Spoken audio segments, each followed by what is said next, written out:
Olá, pessoal, bom dia para todos. Sejam bem-vindos na nossa live, nossa segunda live, referente à apresentação de cenário, que sempre ocorre nas reuniões do nosso comitê de aplicação.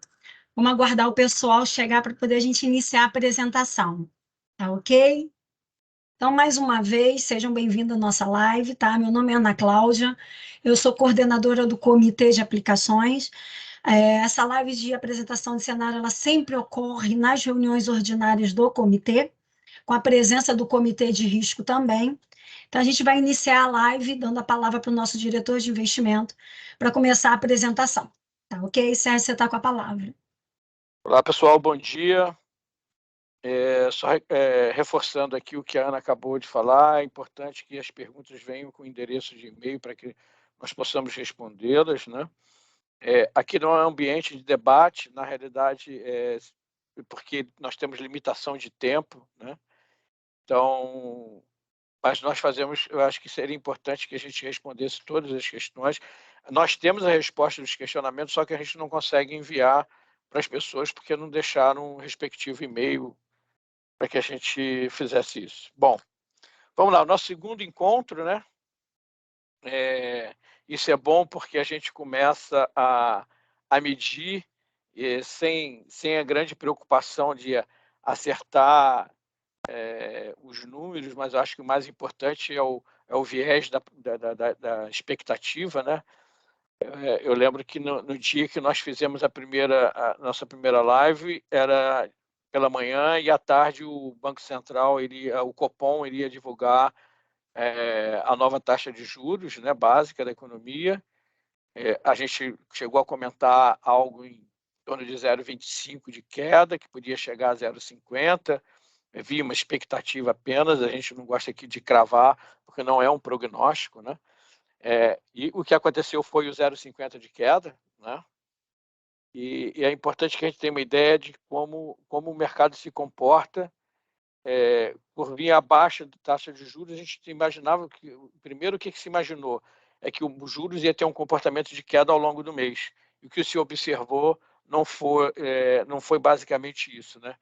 Os papéis mais curtos de governo tiveram uma ligeira queda, e os papéis mais longos, com vencimento em 2040, 2045, 2035, 2045, esses juros acabaram subindo um pouco, né?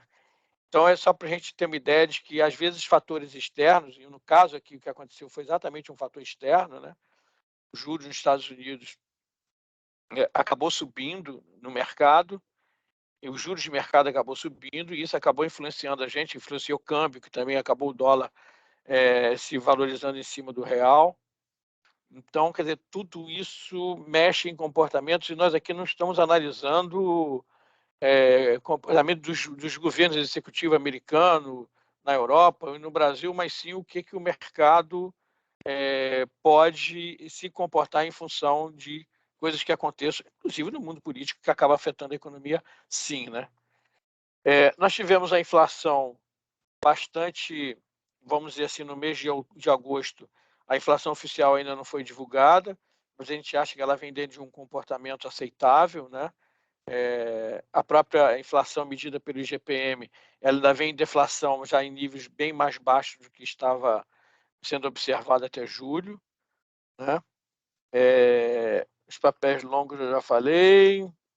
A reforma fiscal lá do arcabouço fiscal finalmente passou na Câmara, porque ela tinha saído da Câmara, foi ao Senado e teve que voltar à Câmara, porque o Senado deu uma mexida. Ela voltou mais perto do original, que saiu de dentro da Câmara. Acha-se no mercado que isso foi um pouco melhor, mas o mercado, como ele é muito dinâmico, ele já começou o ponto seguinte: se com esse arcabouço era possível ou não trabalhar 2024 com nível de equilíbrio entre receita e despesa igual a zero. E o mercado aposta, parte do mercado aposta que não, que vai ter déficit. E aí começa a discussão de qual o tamanho do déficit, e quando essas conversas começam a ser discutidas no mercado, os ajustes vão sendo dados no diário.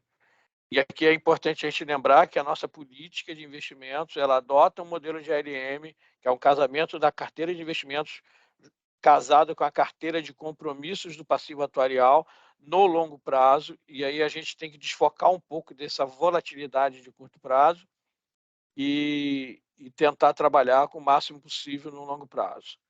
Eu acho que o mês de agosto ele acabou não causando muita surpresa, e agora para setembro a gente já chega praticamente com uma nova lei de diretrizes orçamentárias, né, e que vai se preparar agora para enviar o orçamento, mas a lei já, a regra do orçamento, que equivale à nossa política de investimento, né, o arcabouço já está montado, o que vai se trabalhar dentro do orçamento, e vida que segue, o mercado vai continuar na volatilidade dele, para o bem ou para o mal.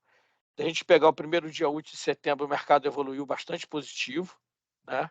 Ele teve uma valorização de se você precisa que vocês, acho que de 1,80 a 1,60 no dia, mas a gente tem que observar que no mês de agosto também o mercado começou bastante bem posicionado e depois o mercado inverteu a ponta da curva, apontando para uma queda. Então, quer dizer, o mercado tem essas posições exatamente pela quantidade de gestores que estão ativos e cada um enxerga uma ponta de uma forma.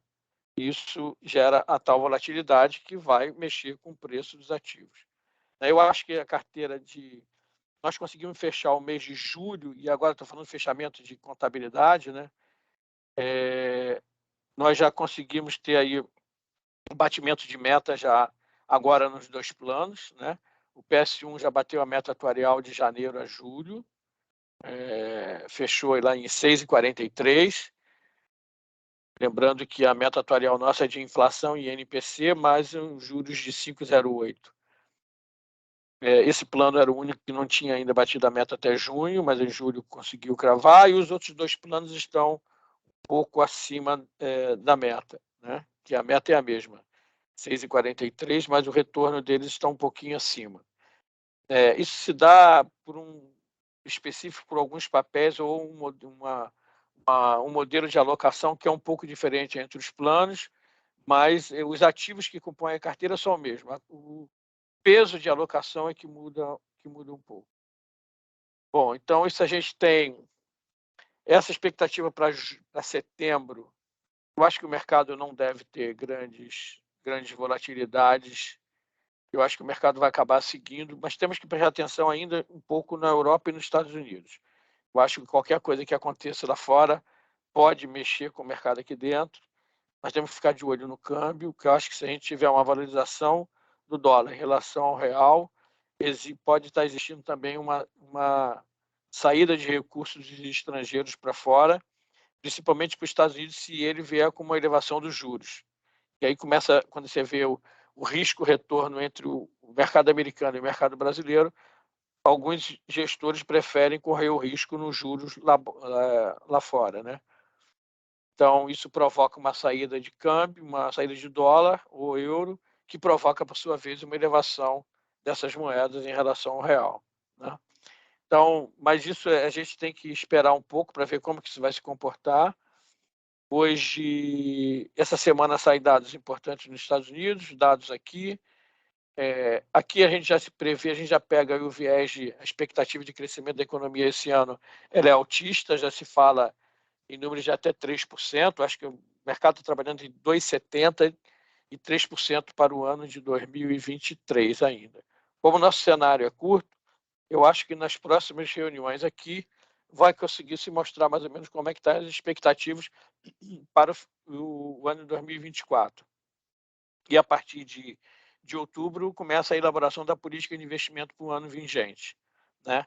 E é sempre importante a gente ter em mente que essa política de investimento ela tem um foco num ano, mas na realidade ela é feita para um período de 5 anos.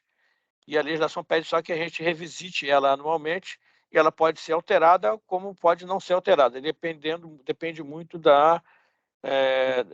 dos números macroeconômicos, tanto interno quanto externo, está se comportando para que a gente possa promover um ajustamento ou não a cada exercício. Não é obrigatório fazer esse ajustamento, mas como a gente tem passado por períodos bastante adversos, acaba sempre se mexendo. Nós aqui teve um ano de 21 para 22, de 20 para 21, essa pandemia acabou tirando um pouco da memória da gente. A gente manteve a mesma política porque a gente acreditou, e não foi diferente do que se verificou, né? A gente acreditou que as premissas econômicas não estavam muito diferentes, e tanto foi de 21 para 22. E a gente acabou adotando os mesmos parâmetros, e se a gente for olhar, a Bolsa não teve um comportamento de altista, foi um comportamento de negativo, que nem a gente estava previsto no ano anterior.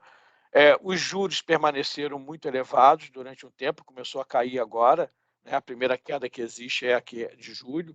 Então, não teve muita diferença entre o cenário de 20 e 21, foi muito próximo. Eu acho que o câmbio foi o que mais mexeu, em função de que, por elevação das commodities de alimentos, commodities de energia, em função da guerra da Rússia contra a... Oh, meu Deus, fugiu o nome agora, que é sempre assim, né? Nós que a gente precisa foge. Contra a Ucrânia, mexeu, mas acho que isso hoje já tem uns ajustamentos. Agora vamos olhar mais para a China, crescimento econômico, como é que vai se comportar a economia chinesa. Ele realmente é o carro-chefe mundial hoje, né? Nós estamos falando de um país que tem uma população de 1,4 bilhão de pessoas, né? Isso é importante observar, mas acho que isso vai ser passado mais nos quadros seguintes. Vamos se ater aqui a agosto e setembro, né?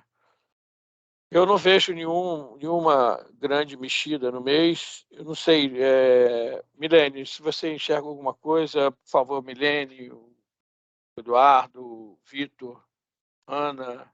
Eu estou chamando mais o time de investimento aqui, quem vive mais focado nisso, né?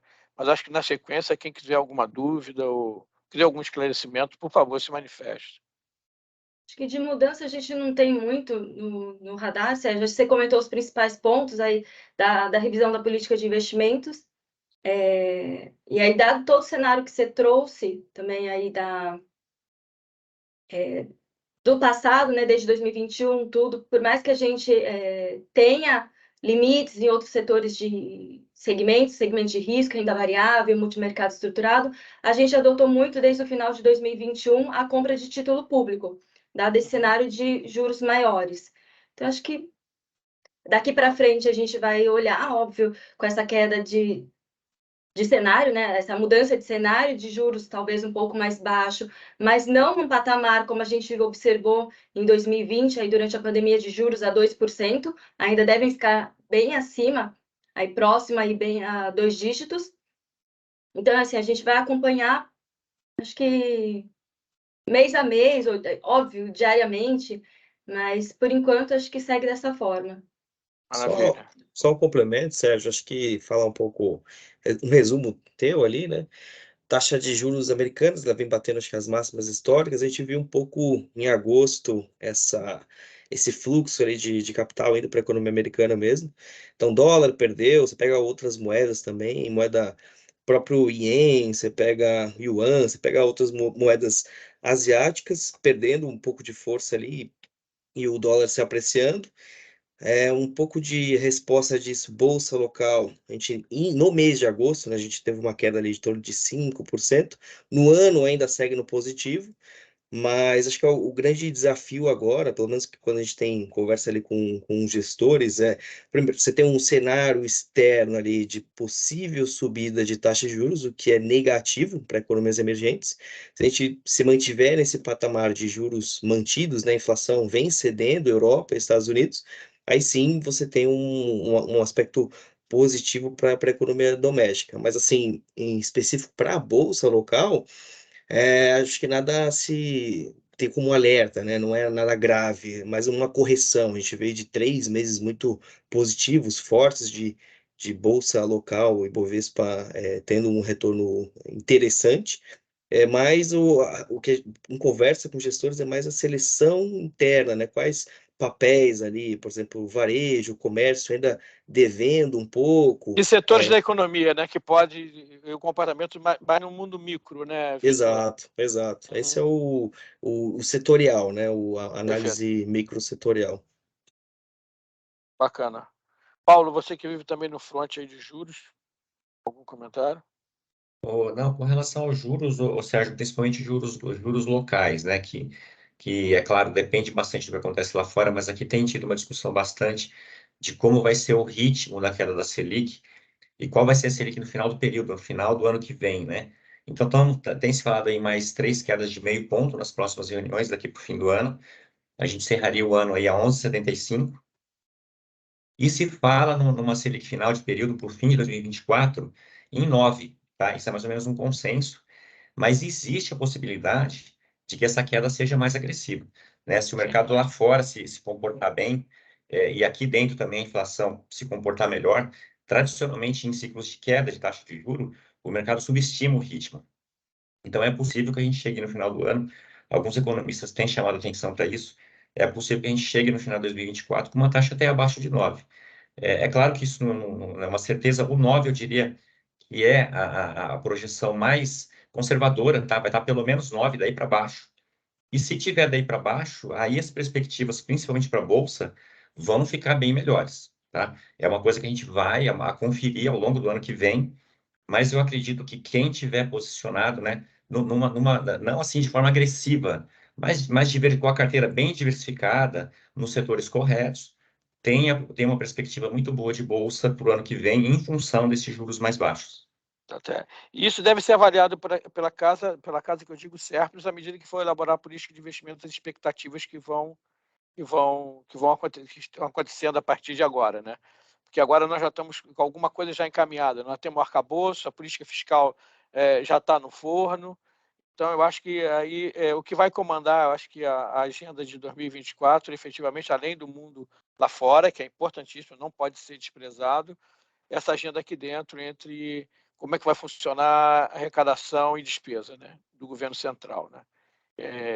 Eu acho que isso aqui é importante observar, mas a gente consegue medir. E eu acho que isso é importante também, que a nossa alocação ela é basicamente em cima de juros, né? 72% nosso, 75% estão alocados em ativos de juros com risco livre de risco, né? Que nossa posição é toda montada em cima de título público. Mas eu acho que a gente veio ao ajuste. Bom, Ana, vocês estiveram agora essa semana, de quinta-feira para cá, no evento da XP em São Paulo, né?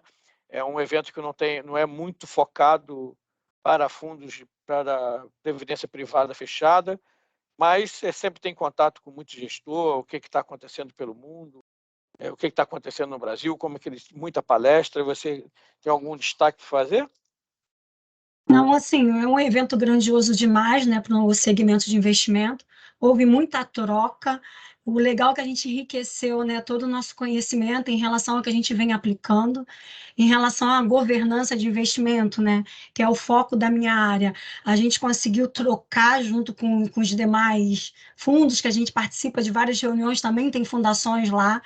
E isso foi muito grandioso e importante para o nosso processo, porque o evento ele agrega e tem um conhecimento profissional também, mas tem a troca onde a gente faz crescer, onde a gente faz pontuar alguns acertos que são necessários, né, no decorrer do acompanhamento e monitoramento aí dos ativos. Bacana, beleza, maravilha. Do pessoal dos membros dos dois comitês de risco e comitê de aplicação, o comitê de investimento, como é conhecido, alguma dúvida que fica, algum comentário? Eu sei que teve mais gente, acho que foi a Tatiana também, esteve nesse evento da XP, né? Ou seja, e aí eu acho que isso aqui é importante a gente mostrar para vocês como que a gestão de ativo e passivo do Serpros está muito casado. Os cenários nossos aqui no investimento são traçados em comum acordo. Agora mesmo nós tivemos um estudo longo aí da taxa de juros do plano, da precificação do passivo na nossa linguagem, né, que é o valor total do nosso passivo atuarial.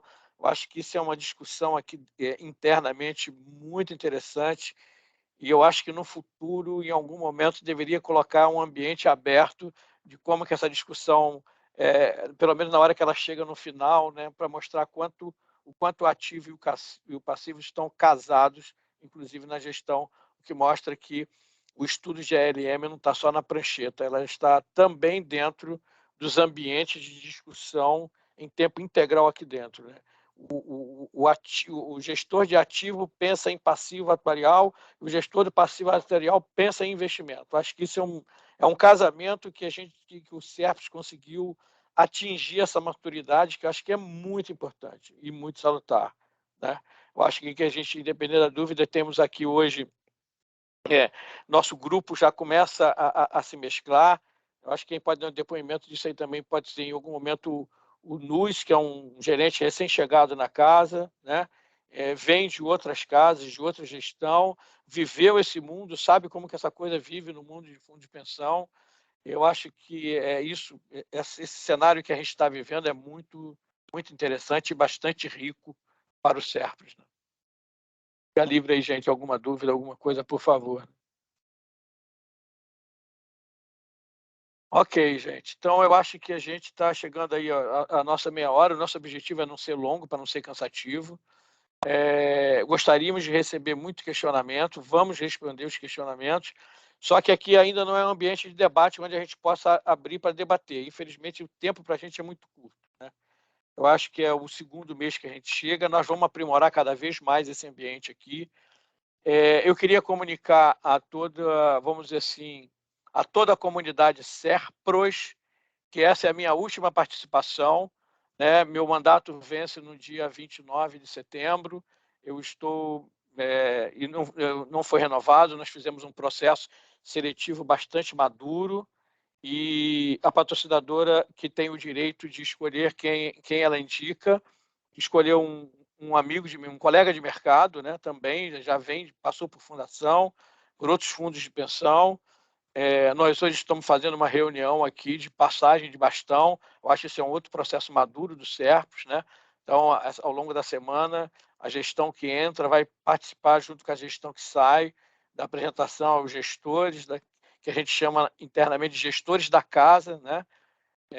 E aí o ambiente que segue, na próxima reunião já vai chegar aqui o Leonardo Dias, que é quem vai me substituir, e ele hoje já está sabendo que a gente está fazendo essa live aqui, mas ele hoje, né, não pode participar, mas na próxima com certeza ele estará aqui, e eu acho que é a vida que segue. O Serpes está bastante maduro, eu acho que se a gente fosse fazer uma analogia, a gente teve um momento de reconstrução, um momento de consolidação e agora é o momento de voar.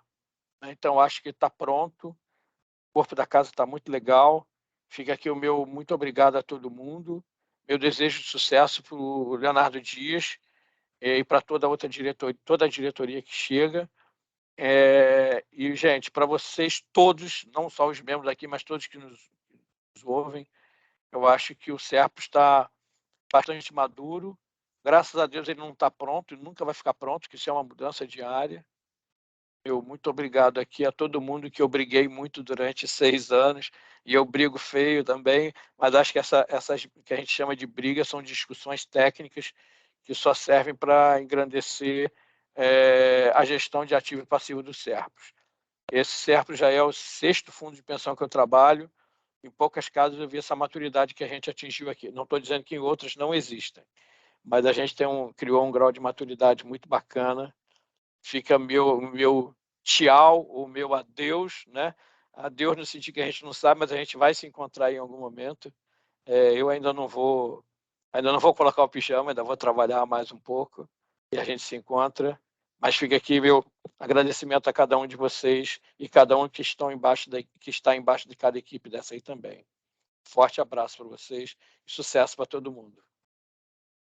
Tá ok, então, Tchau, Ana. pessoal. Obrigado por tudo, obrigado pela participação. A nossa próxima live agora será em outubro, segundo dia útil de outubro. Lembrando, as perguntas que houverem, por favor, identificar com e-mail para que vocês consigam receber as respostas, tá? A gente tem um recado aqui, Adriano Custódio colocou: Sérgio, obrigado pela sua atuação responsável junto ao Serpros. Aí passa aí o recado do Adriano para o Sérgio. Ok, obrigado, Adriano. Tá ok? Aí tem o Ok, Valdojan, gente. prezado Sérgio, sucesso nos futuros desafios. Boa sorte. Valdojan, que bom, que bacana. Brigamos bastante lá na auditoria interna do patrocinador, né? Briga para mim é sucesso, porque eu acho que é isso que a gente tem que discutir, é virar o Serpes pelo avesso e saber tudo que tem, tudo que faz, como pensa e para onde vai, né, Valdojan? Obrigado aí, desculpa algumas brigas que foram mais acirradas, porque você sabe que às vezes eu ficava bravo mesmo, mas obrigado aí pela ajuda de vocês também. Gente, forte abraço para todo mundo, fiquem com Deus, o Serpro segue bonito. Obrigado por tudo. Um bom início de semana para todos. Ok, forte abraço, gente. Tchau para vocês, tudo de bom aí.